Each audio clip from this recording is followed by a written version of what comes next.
Hello student, as we have started our class 10 economics second chapter from NCERT topic sector of Indian economy.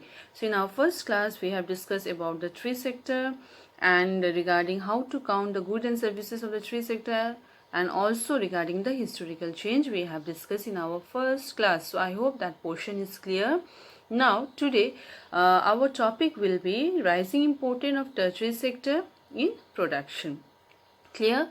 So in historical change we have seen how primary sector shift to secondary sector and how secondary sector has shifted to tertiary sector, right? So out here we will see that in Indian context which sector performed what and what was its contribution. Basically we will focus on tertiary sector, as how tertiary sector had made a tremendous change in Indian economy. Clear? So in the worldwide context also, if we will see, we will find that tertiary sector had made a tremendous growth. Okay, so children, you all know that tertiary sector is also known as service sector. Clear? So in your book, children, you will get a data of the year 1973 to 74 and 2013 to 2014.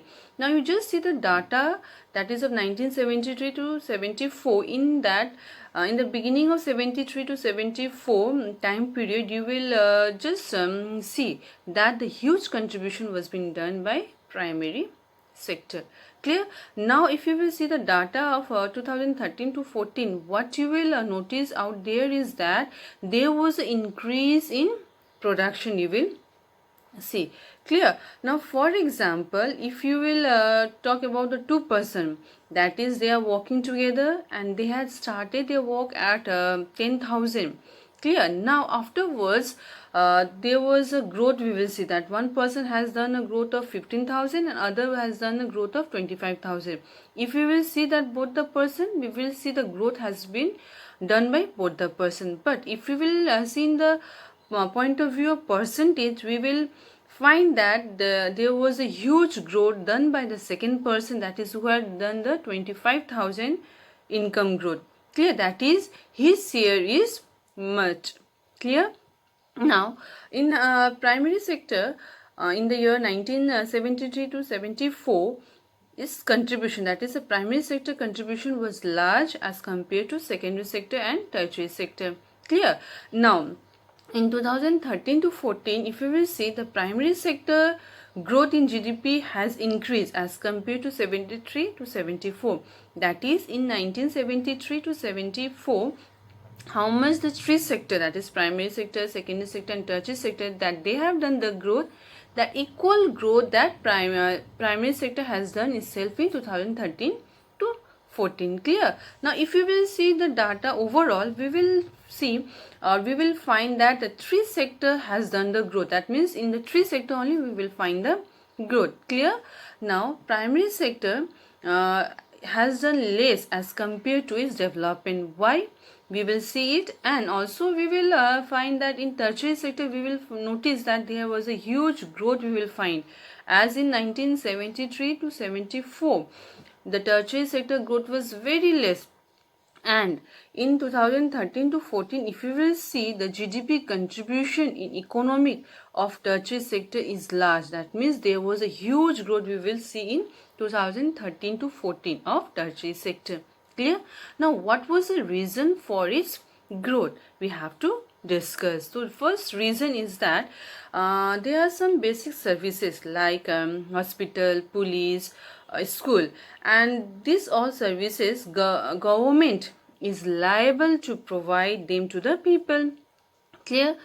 Why? As because government work is to develop country, and for that government will provide basic services. So for that government every year sanction crores of rupees for the development or to improve this service.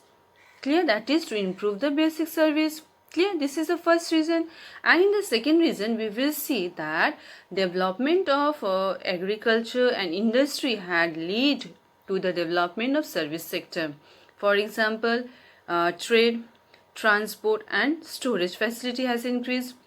Now, as you all know, we cultivate sugarcane. Regarding the cultivation of sugarcane, we have discussed. Now, when we are cultivating sugarcane, After that, we need to produce the good from the sugar cane, that is like sugar or gur. And for that reason, I have to send that cultivated sugar cane to the factory. Now, children, sugar cane doesn't have its leg, as we all know, isn't it? Now, how the sugar cane can be transported to the factory? Clear? For that, in the midway, I need the help, that is the help of the tertiary sector. Now, tertiary sector will provide us a service of transport. With that help, that I can transport my sugar cane to the industry and I can produce a good like sugar and or good. Clear?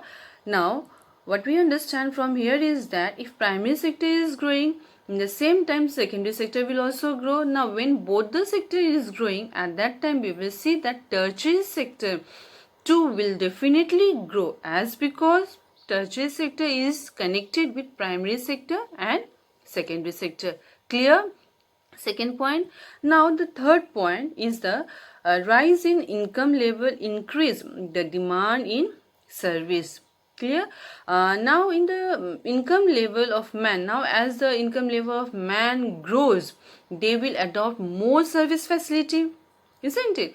For example, at early time, we can say 20 to 25 years ago, when income level was not high, the men doesn't used to have too much desire, and the female, they used to do their household activity or the household work by themselves, isn't it? Now, as the income level has grown high, that means there was a growth in the income level, what we have seen, the men are having more desire, isn't it? And even the female, they are going out to work and they are affording more services, like they are appointing a maid for cooking food, cleaning utensil, and even gardener to look after the garden.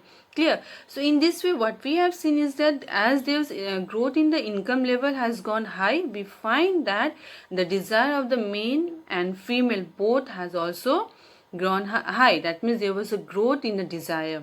Clear? Now the fourth point is that over a period of time we will see that new services has emerged. For example, information and technology, and this information and technology has also increased the services. Clear? Now, so due to this reason, in today economic, more than 50% share we will find of tertiary sector in GDP. Clear? That is, GDP is having more share. Clear? Now, next what we will see is that where are most of the people employed? Now let's talk about employment out here. In our country India, more than 50% people are employed in primary sector, and in GDP calculation, if we will find only 18 to 20% share we will find. Why? So children, does it mean by that that numbers of people employed in primary sector are not able to give much production? Does it mean by that? It means that in primary sector, how much is required, more than that people are engaged in work. Clear? If we remove some people from that work, like from agriculture sector, that is from the primary sector activity, then there will be no change in production. Now this situation we call as underemployment or disguised employment. Clear? In your book you will get a story of Lakshmi family. That Lakshmi family is having 5 members. All the 5 members are engaged in the agriculture activity. Some of them are doing plowing, sowing seeds, some are doing irrigation. So small activity they are doing in the field. Now from that 5 members who are engaged in the agriculture activity, if I remove from 3, there won't be any hampered in the production. Means the production, there will be no change in the production. Clear? So out here what we understand is that people is seen to be working, but not working on its full potential. Clear? I hope this is clear regarding the disguised or underemployment. Clear? Now question arises, how can we increase employment? Clear? Now how we can increase employment? For that step is required. First, providing irrigation facility. Clear? Now if I am providing irrigation facility, that means I have to create canal, dam, tube well, isn't it? For that people require for that construction. Now services, people are getting the services for that. Now when I am increasing the irrigation facility, it will also lead to the increase in crop production. That means there will be a surplus crop. Now for that reason I need to transport to other region for that.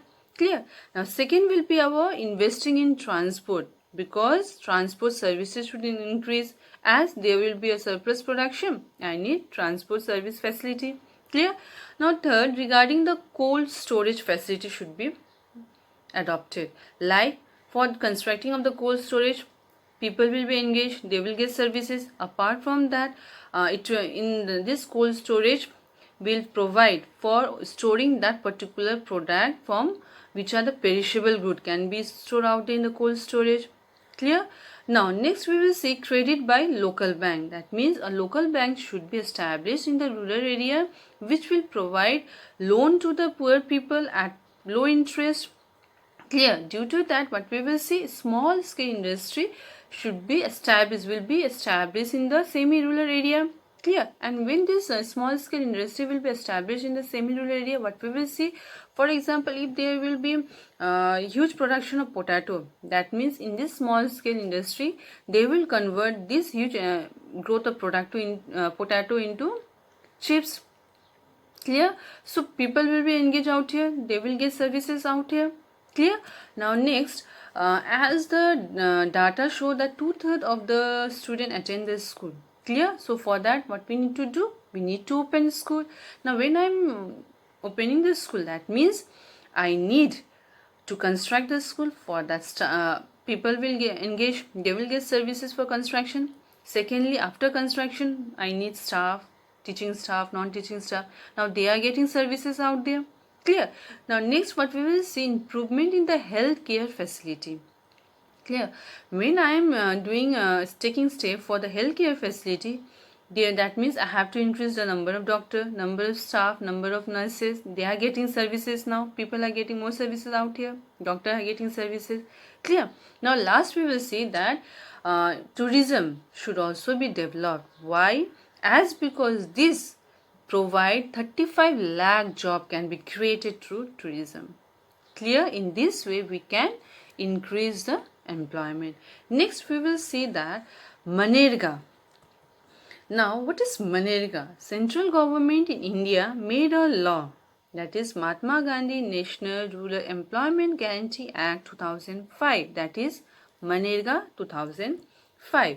Now this law made by the government in 2005 has been proved successful in the employment of our country. Clear? Because step was taken to provide employment, especially in the rural area. Clear? Now what government has decided? Government has decided that right to work is a right of every citizen. Clear? And private company will provide job or not, there is no guarantee, isn't it? So it's government responsibility to provide job based on the government law, that is Manrega 2005. Clear? Now this law was been first launched in 100 district. Now we can see it in 625 district. Clear? Now what does the Manrega provide? It provides 100 days of employment guarantee, especially in rural area. That means from every family one member will get job. Clear? Now it means that if government is unable to fulfill this 100 days of employment, then what government will do? That means the government has to pay compensation in lieu of 100 days. Clear? Now what we have seen overall is that all this will help to provide or develop employment opportunity in the area where they are stuck in underemployment or disguised employment. Is it clear?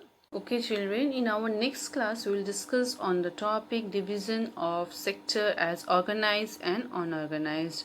Clear? So today till this much. Thank you.